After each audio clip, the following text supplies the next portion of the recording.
ಕೇಂದ್ರೀಯ ಉಣ್ಣೆ ಅಭಿವೃದ್ಧಿ ಮಂಡಳಿ ಜೋಧ್ಪುರ ಮತ್ತು ಕರ್ನಾಟಕ ಕುರಿ ಮತ್ತು ಉಣ್ಣೆ ಅಭಿವೃದ್ಧಿ ನಿಗಮ ನಿಯಮಿತ ಕರ್ನಾಟಕ ಸರ್ಕಾರ ಇವರ ಸಹಯೋಗದೊಂದಿಗೆ ಈ ದಿನ ಚಿಕ್ಕನಾಯಕನಹಳ್ಳಿ ತಾಲೂಕಿನಲ್ಲಿ ಕುರಿಗಾರರಿಗೆ ವೈಜ್ಞಾನಿಕವಾಗಿ ಉಣ್ಣೆ ಕತ್ತರಿಸುವ ಬಗ್ಗೆ ತರಬೇತಿಯನ್ನು ಹಮ್ಮಿಕೊಳ್ಳಲಾಗಿದೆ. ಇದರಲ್ಲಿ 50 ಶಿಬಿರಾರ್ಥಿಗಳು ಭಾಗವಹಿಸಿದ್ದಾರೆ. ಅದರಲ್ಲಿ ಜಾಸ್ತಿ ಪಶುಸಖಿಯರಿದ್ದಾರೆ. ಈ ತರಬೇತಿಯಿಂದ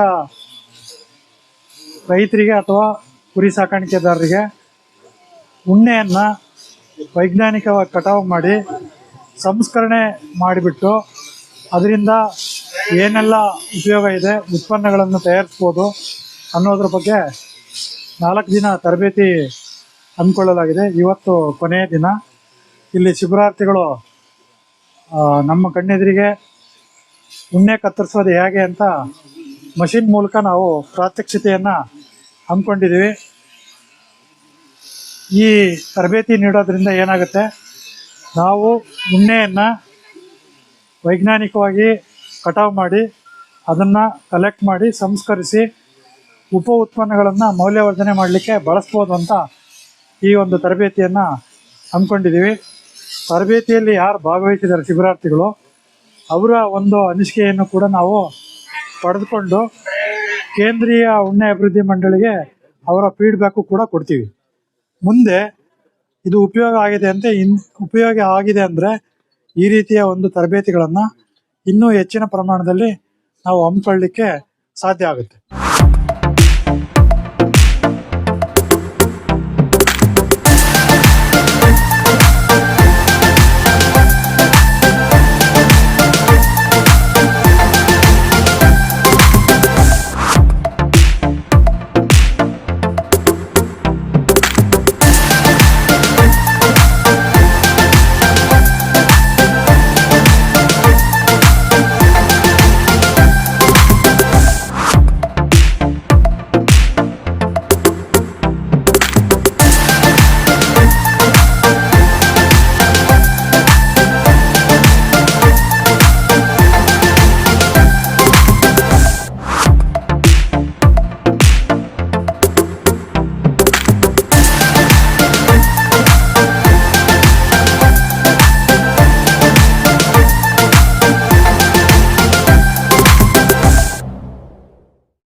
ಟ್ರೈನಿಂಗ್ ನಮಗೆ ತುಂಬ ಉತ್ತಮವಾಗಿದೆ. ನಾವು ನಮ್ಮೂರಲ್ಲಿ ಕುರಿ ಮೇಕೆ ಸಾಕೋಂಥವ್ರಿಗೆ ಹೇಳಿ ಅವರು ಕುರಿ ಕತ್ತರಿಸೋದಕ್ಕೆ ಯಂತ್ರದಿಂದ ಆದರೆ ಈಸಿ ಆಗುತ್ತೆ. ಅವರು ಕೈಯಲ್ಲಿ ಕಟ್ ಮಾಡೋದಕ್ಕಿಂತ ಯಂತ್ರದಿಂದ ಆದರೆ ಸ್ವಲ್ಪ ಫಾಸ್ಟಾಗಿ ಕೆಲಸ ಮಾಡ್ಬೋದು ಮತ್ತು ಸಮಯ ಉಳಿಸ್ಬೋದು.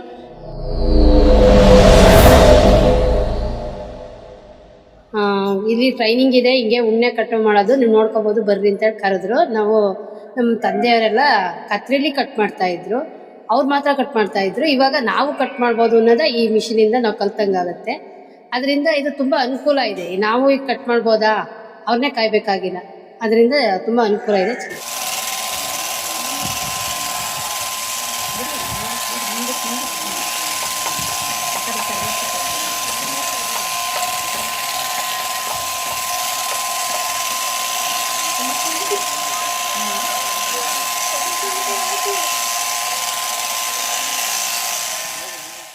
ಈಗ ಒಂದು ಸಣ್ಣದು ನಿಮ್ಮ ಬೇಡಿಕೆಗೆ ಅನುಗುಣವಾಗಿ ಮಾಂಸ ಮಾರಾಟ ಮಳಿಗೆ ಮಾಡೋಕ್ಕಾಗಲ್ಲ ನಿಮಗೆ ಸೊಸೈಟಿ ವ್ಯಾಪ್ತಿಯಲ್ಲಿ, ಮುಂದೆ ಬರ್ರಿ.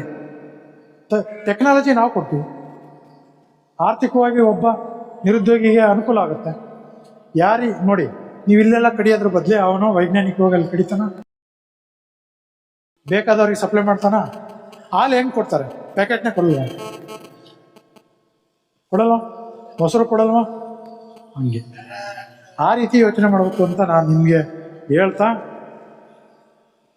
ಒಂದೇ ಸರಿ ಎಲ್ಲರನ್ನೂ ಏನೋ ದಾರಿ ತರೋದು ಕಷ್ಟ. ನಿಧಾನವಾಗಿ ಇದರಲ್ಲಿ ಪ್ರೈವೇಟ್ನವ್ರು ಭಾಳ ಇದ್ದಾರೆ, ಇಂಡಸ್ಟ್ರಿಯವರು ಭಾಳ ಇದ್ದಾರೆ.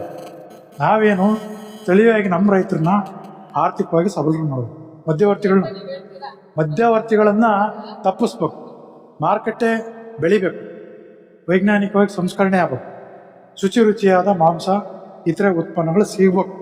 ಅದು ನಮ್ಮ ಕಾಳಜಿ.